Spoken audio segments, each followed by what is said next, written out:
Asking others who are strong in areas where you are weak to help you is a great skill that you should develop, no matter what, as it will help you develop guardrails that will prevent you from doing what you shouldn't be doing.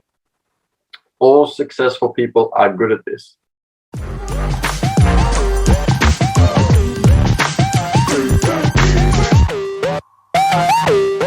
Okay, we have left off at quite a big section, 1.10. Look at the machine from the higher level, and we are up to part F. And so what we want to do is we want to be able to look at that bigger picture and be able to use that to create a machine or a system for our lives that is going to be really good. For example, we talked about separating yourself as the designer of your life as opposed to the worker in your life, so that when you separate those two out, you can then start delegating out to somebody else when it is time for that. Okay, part F, asking others who are strong in areas where you are weak to help you is a great skill that you should develop, no matter what, as it will help you develop guardrails that will prevent you from doing what you shouldn't be doing. All successful people are good at this. So this is something that I have been thinking about a lot myself recently, and that is that successful people like to, most successful people like to do things the way that they want to. But what they do also do is they will also talk to other people in order to be able to get their advice and thoughts. And so they will surround themselves with the smartest people that they can find and use the ideas and advice of those really smart people in order to be able to see whether they are going off the rails or if they're still on track. And so in essence, you could say they have a mentor or a coach or somebody that, well, more than just one, but they will have somebody that they definitely use in order to be able to make sure that they stay on track. And very often unsuccessful people will just do what they want to do, and successful people will do something similar. So they will sometimes break the rules, but they'll still have somebody in the background who will pull them back a little bit to make sure that they are on the right track. G, because it is difficult to see oneself objectively, you need to rely on the input of others and the whole body of evidence. I know that my own life has been full of mistakes and lots of great feedback. It was only by looking down on this body of evidence from a higher level that I was able to get around my mistakes and go after what I wanted. For as long as I have been practicing this, I still know I can't see myself objectively, which is why I continue to rely so much on the input of others. I realized this when I was really young. So I used to think that, I used to look at everything from my own perspective. And at some point, I realized that that wasn't working, that I needed to change something. And from that moment on, I started to get really fascinated by how I irritated people or how I came across to people. And so I started going at university. I went to all of my teachers and I said, look, I would like some feedback on me. Who am I? How do I come across? And a lot of them told me that I was very stuffy. And one of them told me that I didn't play the political game very well. And I didn't really want to play the political game. I wanted to learn and not just fit in. And so I learned these really amazing things. And I found out, interestingly, that one of the most successful people that went to the school that I went to did the same thing. He went to all of his teachers and asked about himself in order to be able to get a better insight. And it seems to be a trait of very successful people that they will go out and see if they can find out who they are from the other perspective by checking in with other people to find out how they irritate people, what kinds of personality traits they have, where they might be blind to some of those things. We think very often that we are perfect. But when it comes to it, of course, we can't be perfect. If other people irritate us, then it's going to be the same the other way around. Maybe not to the same person, but to somebody else. But the point being that there are going to be things that we do that irritate others, no matter how much we think that we're perfect. And if we can learn about those things, we can avoid irritating others. We can avoid making some of those mistakes that we make in life because we are starting to understand what we are doing from the point of view that others can see that we can't see about ourselves. So that is very important and something that a lot of very successful people will do. H, if you are open-minded enough and determined, you can get virtually anything you want. So I certainly don't want to dissuade you from going after what you want.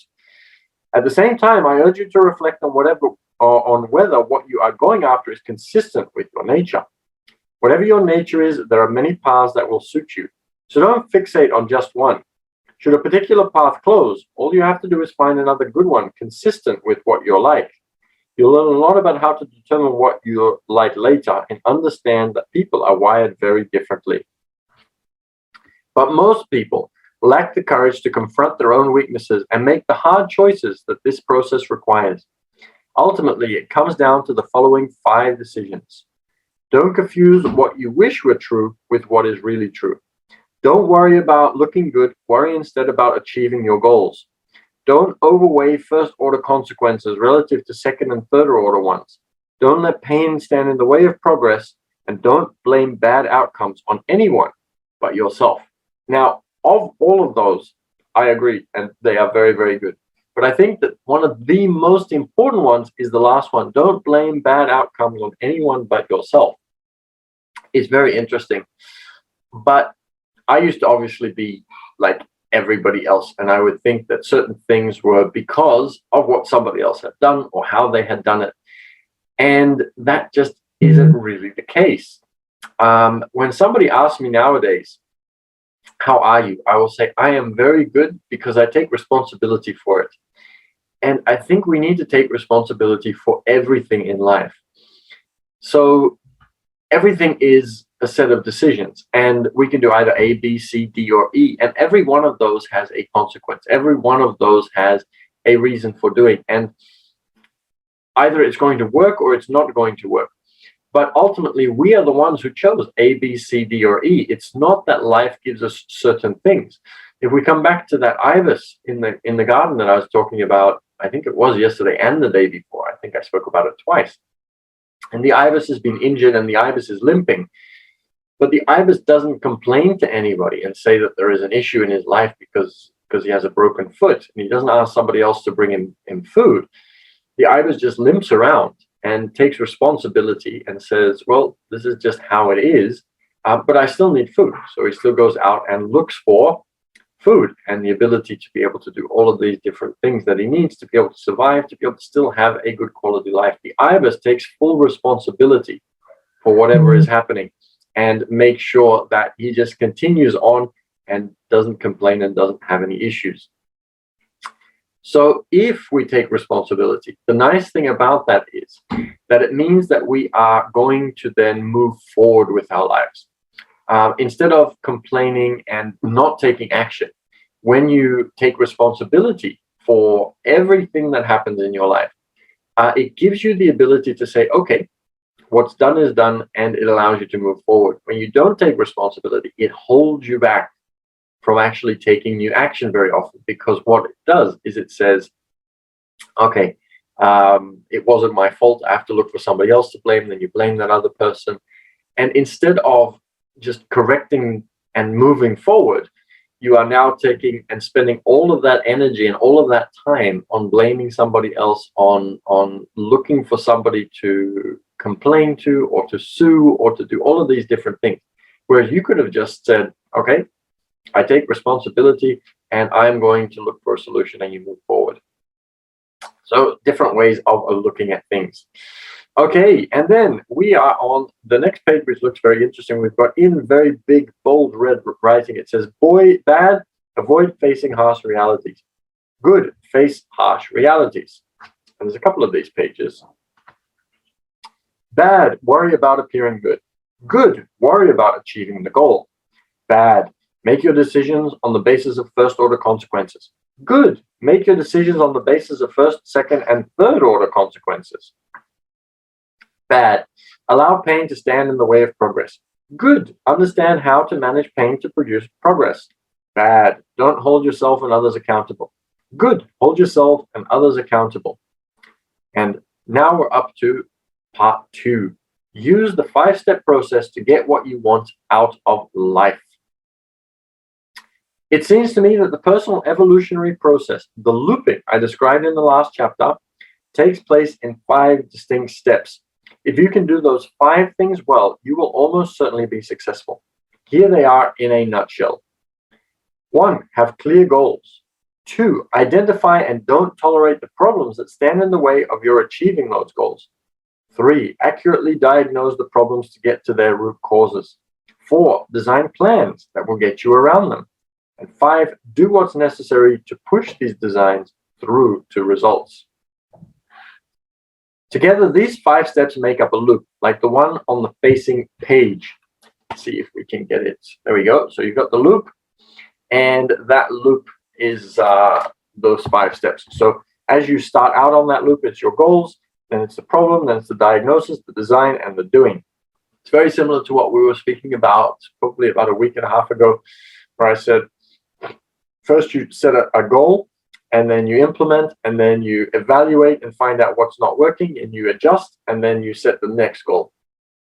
So you keep going through these steps. And here it's goals, problems, diagnosis, design, and doing, which is very similar, just slightly different.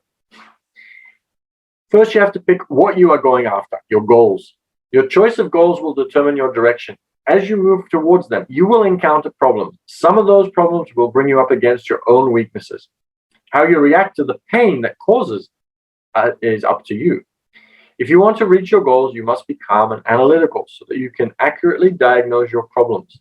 Design a plan that will get you around them, and do what's necessary to push through to results.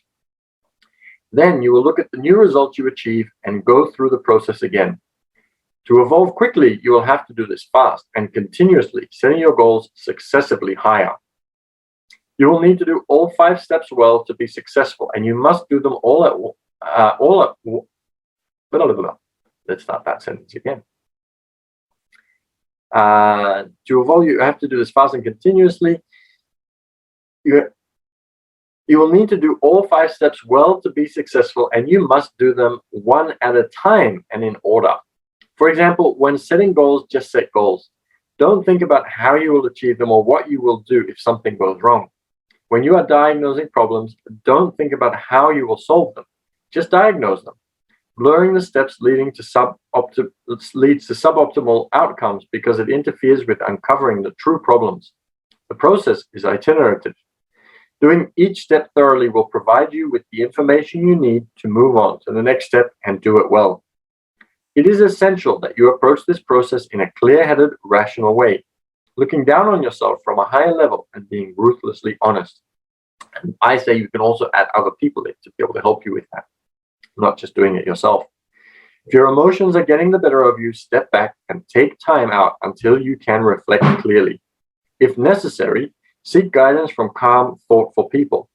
To help you stay centered and effective, pretend that your life is a martial art or a game, the objective of which is to get around a challenge and reach a goal. Once you accept its rules, you'll get used to the discomfort that comes with the constant frustration. You will never handle everything perfectly. Mistakes are inevitable, and it's important to recognize and accept this fact of life. The good news is that every mistake you make can teach you something, so there's no end to learning. You'll soon realize that excuses like "that's not easy," or "it doesn't seem fair," or even "I can't do that," are of no value, and that it pays to push through. So what if you don't have all the skills you need to succeed? Don't worry about it, because that's true for everyone. You just have to know when they are needed and where you can go to get them. With practice, you will eventually play this game with a calm, unstoppable centeredness in the face of adversity. Your ability to get what you want will thrill you. And then, now let's look at how to approach each of the 5 steps, and that's what we will continue with tomorrow. 2.1, have clear goals. So I think we're going to go through each one of them: goals, problems, diagnosis, design, and doing, one by one tomorrow. So this was the spiral that we saw, and this is one of the loops of the spiral. And so we go through this process again and again. So we set the goal, we design, we look for problems, we diagnose, and we fix them. And then we do it again. We set a new goal. And so we go through this life, through all these spirals. And to achieve goals, to move forward in life, we have to do that again and again and again. And I think for some people,